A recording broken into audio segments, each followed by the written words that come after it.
Ouvrons nos Bibles dans Matthieu 26, 48. Nous allons lire 3 versets dans 3 évangiles différents, mais c'est la même histoire. Matthieu 26, le verset 48. Alors il est écrit ce qui suit. Celui qui le livrait leur avait donné ce signe. Celui que je baiserai, c'est lui. Saisissez-le. Celui qui le livrait leur avait donné ce signe. Celui que je baiserai, c'est lui. Saisissez-le. Lisons Marc 14, le verset 44. Comme j'ai dit, j'ai pas assez de temps.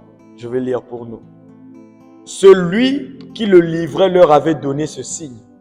Celui que je baiserai, c'est lui. Saisissez-le et emmenez-le sûrement. Celui qui le livrait leur avait donné ce signe.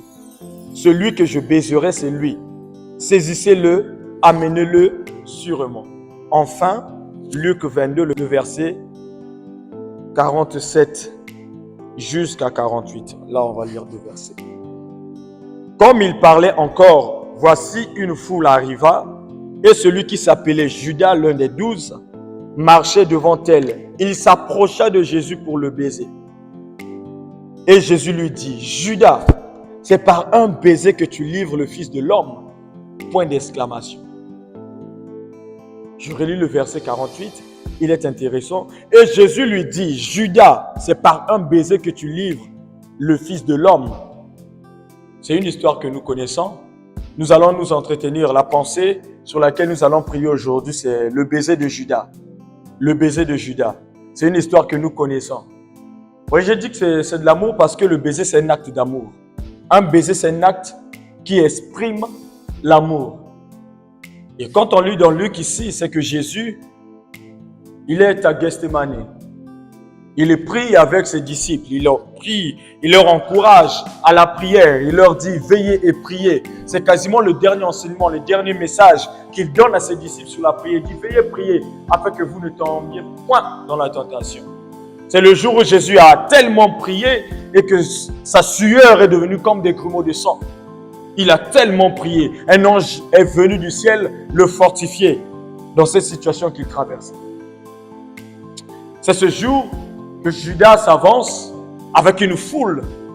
On est venu arrêter Jésus. Nous avons lu dans Matthieu, dans Marc, Judas donne un signe. Il dit à tous ses soldats, à tous ses pharisiens, celui que je baiserai, c'est lui. Mais moi, ça m'intrigue parce que le baiser, c'est un acte d'amour. Le baiser exprime l'amour. Vous voyez, si vous marchez dans la rue, vous voyez même un parent avec son enfant. Vous voyez le parent faire un baiser sur le front de son enfant. C'est l'amour. Si vous marchez dans la rue, vous voyez 2 personnes se faire le câlin. C'est l'amour. Je dis peu importe le type d'amour, ça exprime l'amour. Judas indique, il dit aux soldats, il dit aux pharisiens, quand je veux manifester un acte d'amour, c'est là que vous devez le prendre. Quand je veux manifester mon amour par cet acte, c'est là que vous devez le prendre. Ça m'a fait réfléchir sur les actes d'amour que les gens posent vis-à-vis de nous, ou que nous nous posons vis-à-vis de nous. Je me suis posé la question, qu'est-ce qui se cache derrière chaque acte d'amour? Quelle est l'expression secrète derrière chaque acte d'amour que nous manifestons vis-à-vis des autres? Parce que Judas a dit, quand je vais le baiser, c'est là que vous saurez que je l'ai livré. Il a dit, quand je l'ai baisé, c'est là que vous saurez que je l'ai livré. Judas utilisait un acte d'amour. Pire encore, dans la culture juive, quand on te baisait sur le front, c'était une manière de te bénir. Judas manifeste un acte de bénédiction pour accomplir le mal. C'est pour cette raison que Luc dit, Jésus a dit, Judas, c'est par un baiser que tu livres le Fils de l'homme. Point d'exclamation. Le point d'exclamation exprime l'étonnement. Jésus est étonné. Comment Judas utilise un acte d'amour pour faire ce qui est mal? Jésus s'étonne. Comment les hommes comme toi et moi, nous utilisons des actes d'amour pour faire ce qui est mal. Dieu s'étonne de voir comment les chrétiens que nous sommes, Nous utilisons les actes d'amour pour faire ce qui est mal. Dieu s'étonne de comment nous disons je t'aime de notre bouche, alors qu'on est de notre cœur. Il est étonné. Voilà, ça m'a fait réfléchir. Chacune de fois qu'on dit félicitations, ça cache quoi derrière félicitations? Chacune de fois qu'on dit que je t'aime, ça cache quoi derrière je t'aime? Chacune de fois que les frères quittent leur maison, viennent visiter, ça cache quoi? Judas, c'est par un baiser que tu livres le Fils de l'homme. Point d'exclamation. Quels sont les actes d'amour que nous avons utilisés pour faire le mal? Parce que plus on manifeste les actes d'amour, plus notre victime, notre cible devient ouverte à nous. Non, je vais vous donner un détail qu'on n'a pas lu ici. Dans les versets précédents, la Bible déclare que les pharisiens cherchaient un moyen pour attraper Jésus. C'est là que la Bible dit, or, Satan est entré en lui. Vous savez que le diable est très rusé. Nous commençons à fonctionner comme lui. Nous pouvons donner 10 000 fois à quelqu'un, on dit qu'on l'aide. C'est un appât. Ce que nous utilisons comme acte d'amour, c'est un appât. Frères, faisons attention. Jusqu'alors, Judas n'a jamais manifesté les actes d'amour. Ce qui l'intéressait, c'était l'argent. Le disciple qui manifeste l'acte d'amour, c'est Jean. Il prenait sa tête, il mettait sur la poitrine de Jésus. Comment se fait-il que subitement X commence à manifester beaucoup d'amour vis-à-vis d'eux? Judas n'était pas comme ça. Souvent on se dit, un tel a changé, hein? Son comportement a changé, il m'aime maintenant, il me salue maintenant. Il se pourrait que Satan est entré. Concrètement, dans le siècle ici, laissons Judas loin. C'est quoi le baiser de Judas? Le baiser de Judas, c'est l'histoire d'un frère qui un matin a appelé un autre frère de l'église. Bonjour, comment tu vas? Je vais bien. Tu es à la maison? Oui. Je passe te voir. Il a pris le bus. Il est allé jusqu'à chez lui. Il est arrivé à la maison. Entrez, ça va mon frère, ça fait longtemps, j'avais envie de te voir. Tu viens plus à l'église. Le frère qu'on a visité, il se dit c'est un acte d'amour. Il s'est déplacé, il a payé le bus, il vit loin. Mettons les localités, la personne X vit à Kazis, il va voir le frère Y qui a Makele Kele. Alors le frère Y, il est content, c'est un acte d'amour. Quelques semaines après, il entend la conversation du frère X avec un autre frère Z. Et j'étais allé chez lui à la maison. J'étais allé voir, c'était comment sa maison, les gobelets. Il m'a servi avec un gobelet ça. Il m'a servi, regarde dans quelles conditions il dort. Donc on s'aperçoit que tout cet acte d'amour, c'était juste pour critiquer. C'est ça le baiser de Judas. Apparemment, de façon apparente, on a l'impression que c'est l'amour. Que cette visite, c'est l'amour. Mais la personne a juste fait, il est devenu espion. Il est juste parti voir un idiot comment, pour aller raconter comment la personne vit. C'était juste ça l'objet de la visite. C'est ça le baiser de Judas. On utilise ce qui est un acte d'amour, ce qui est une expression d'amour, avec des intentions cachées. Vous voyez, si Jésus ne savait pas lire l'intention des cœurs, si Jésus ne savait pas, s'il n'avait pas cette capacité, il serait content. Le baiser de Judas, c'est l'histoire d'une sœur X avec une sœur Y. La sœur Y traversait des moments difficiles. La sœur X a proposé de lui donner un fonds de commerce, apparemment pour lui faire sortir de la situation. Mais quand on vérifie le message, c'était parce qu'ils avaient un différent depuis et voulaient juste faire pour se montrer supérieur à elle. Ça, c'est pas l'amour. Ça, c'est pas l'amour. C'est ça le baiser de Judas. Est-ce que ce genre d'histoire, on ne rencontre pas ça aujourd'hui dans le milieu chrétien? Cet amour qui est masqué. On utilise tout ce qui est amour pour faire ce qui est mal. Ou on sourit les gens, on sourit. Nous rions, mais dans le cœur, c'est pas ça. C'est ça le baiser de Judas. Le problème avec nous, c'est que ce qu'on nous a dit, ce sont les actes qui comptent dans l'amour. Mais tous ces actes ne sont pas vrais. On peut utiliser un acte d'amour aujourd'hui pour te faire du mal. Vous n'avez jamais entendu ça? Ouais, reviens, j'ai une opportunité pour toi, viens de tel. Tu arrives là-bas, les brigands t'attrapent. C'était un acte d'amour. C'était l'appel qui te sortait du chômage. Ils m'ont attrapé là. L'amour, c'est pas une question d'acte. L'amour, c'est une question d'intention du cœur d'abord. C'est pas une question d'acte. Ne nous laissons pas voler par les actes. Les actes d'amour peuvent cacher le mal qu'un homme est prêt à faire. L'acte d'amour de Judas cachait qu'il voulait livrer Jésus. Ça, il n'avait pas dit à Jésus, il a dit aux autres, quand je veux le baiser, c'est seulement que vous saurez que c'est lui que j'ai livré. Frère, Judas, c'est un disciple de Jésus. Jésus a passé toute la nuit, il a prié pour faire le choix. C'est lui qui fait ça. Vous avez jamais entendu ça? Mariage, les gens sont fête d'anniversaire, content, on terminé le cadeau, tu es content. Le cadeau, c'est un acte d'amour. Mais le jour que tu ouvres le cadeau comme ça, c'est un serpent qui te mord. C'est ça le baiser de Judas. C'est un acte d'amour. L'acte d'amour est emballé. Mais dedans, ce qui casse, c'est la haine, c'est la méchanceté. Je ne crois pas que l'amour soit une question des actes. L'amour, c'est une question d'intention. Imaginez un moment, les soldats ne venaient pas si on arrêtait le film. Si les soldats le jour-là n'étaient pas venus avec Judas, nous tous on aurait dit Judas aime Jésus.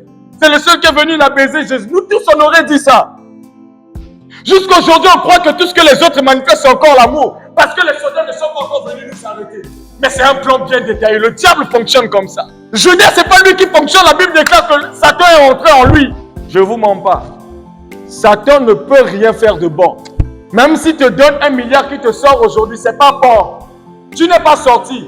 Tu as l'impression que tu es sorti, mais il est encore en train de t'emprisonner. Satan est rentré dans le cœur de Judas. Judas qui n'exprimait pas son amour à Jésus. Il a commencé à poser des actes. Le frère a changé cet esprit à toucher frère Anna. Aïe bien mon piambo, t'as mon pirangue belé.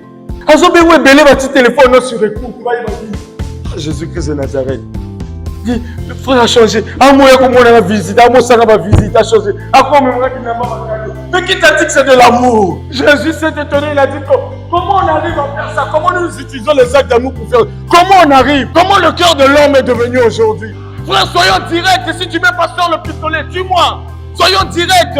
Arrête de sourire avec moi. Si derrière tu me critiques, arrête. Soyons directs. Soyons frères. Arrêtons d'acclamer les gens qu'on n'aime pas. Soyons directs. Soyons frères. Jésus s'étonne. Il dit, comment tu arrives à faire ça, Judas? Tu es devenu mauvais jusqu'à ce point. En fait, c'est lui qui m'aime le plus. Oh mon Dieu. Déjà, Judas pas qu'il attend à prière. Baninga va abonder la ya quitter. Attends à prière, on va préparer activité à quitter. J'étais parti te chercher le cadeau à Dubaï. Il est parti te chercher le poison à Dubaï. Là-bas, c'est bien préparé, c'est beau Dubaï. Il est parti te prendre. Il n'était pas là. En lisant cette histoire, ma définition de l'amour, ma vision de l'amour a changé. C'est pas celui qui manifeste plus les actes, c'est lui qui aime le plus. L'amour, c'est une question d'intention du cœur. Ce qu'on voit pas. Si tu m'aimes, prouve-le. T'as ton nom d'étage, fondation à vraiment bien. Premier vous la recueillir au Koufi. C'était l'amour. Ça, c'est le baiser de Judas. Frère, ça fait mal de réaliser que ces choses. Mais Judas, c'est un disciple de Jésus. C'est pas une affaire qui concerne les païens. Ce qui se passe ici, c'est un chrétien. C'est un disciple de Jésus. Qui a manifesté ça? Frère, faut qu'on prie pour nos cœurs. Faut qu'on prie pour les cœurs des fidèles. Faut qu'on prie pour nos cœurs. Comme déjà on a dit, la charité bien ordonnée, on commence par ce propos.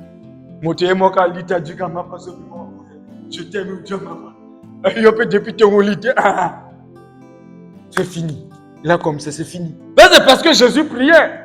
Jésus dit, soyez prudents comme les serpents. L'amour, oui. L'épreuve, oui. Mais quelle est l'intention derrière ces preuves-là? Mon Dieu, des fois, où tu y vas pas, il y a bien. Police est y, la police voit la preuve chez toi. Mais comment tu vas nier? Il t'a il est venu, il t'a donné, tu dis c'est bien. Mais la police, il travaille avec ça. Tu vois, tu es parti en prison parce qu'on t'a prouvé qu'on t'aimait. Quand le baiser de Judas existe. Judas est mort, il s'est suicidé, mais ça existe encore. On vit ça encore à l'église. Le frère là me visite beaucoup. Est-ce que tu connais l'intention?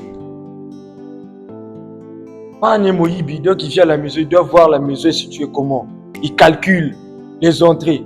Jésus lui dit, Judas, c'est par un baiser que tu livres. Judas, le diable t'a pris jusqu'à ce point. Normalement, le diable nous a eu jusqu'à ce point. Ça, c'est un problème de cœur. Le cœur est devenu mauvais. Mité, mais c'est baby. Il faut nous appeler ce mité, mais c'est baby. Ça te cherche quelqu'un peut-être pour ternir l'image de l'église, de l'assemblée. Il cherche. Bientôt la rentrée, il faut les cailloux, on va soutenir ceux qui n'arrivent pas. Ah, Mimi 4 cartons à cailloux. Ah, frère, ça lui vient. Judas a emmené son truc, il est venu baiser. C'est pour cette raison que l'église doit rester en prière. C'est pour cette raison que chaque chrétien doit rester en prière. Quand quelqu'un peut venir avec une bonne chose, avec les mauvaises intentions, le Saint-Esprit te révèle. Vous pouvez voir quelqu'un, il a l'apparence vraiment de la piété, tout. pas vu de l'apparence de la piété. Tu dis, c'est un vrai, il reste plus. Il ne faut pas se fier à tout ce qui est formel. Il faut regarder le fond. Tous nous aimons les preuves d'amour. Tant qu'il y a l'amour, il faut prouver. Je crois que la véritable preuve d'amour, c'est l'intention qu'on a derrière. Et pour cette raison, même ceux qui donnaient les offrandes, Jésus a dit la veuve, c'est elle a donné plus que les autres. Parce que la qualité d'un don ne dépend pas de sa quantité ou de la nature de la chose. Ça dépend de l'intention. C'est ça qu'il a dit à Moïse, vous recevrez, lorsqu'il fallait recevoir les dons du peuple, ceux qui le donneront de leur cœur, de bon cœur. C'est parce que nous sommes enfants de Dieu, on doit tout recevoir. Il faut recevoir de ceux-là qui donnent avec un bon cœur. Il y a des gens qui ont perdu leur vie, qui ont perdu leur carrière, qui ont perdu leur destinée, parce qu'il y a un homme qui leur a fait les dons de beaucoup. Ils ont sauté dessus, mais qui n'avaient pas de bonnes intentions. Le don a ouvert les portes, et puis on a pris l'âme, on a volé l'âme. La vie s'est arrêtée. Ce sont des histoires que nous connaissons. On regarde ça dans les karachik, les films. C'est des réalités qu'on vit chaque jour. Parce que les gens sont trop pressés sur les actes. Acclamer ceux qui font des actes. Lui, il fait de bonnes œuvres. On ne connaît pas l'intention derrière ces bonnes œuvres. Que le Saint-Esprit nous aide et nous éclaire à ce sujet. Nous voulons nous incliner dans la prière.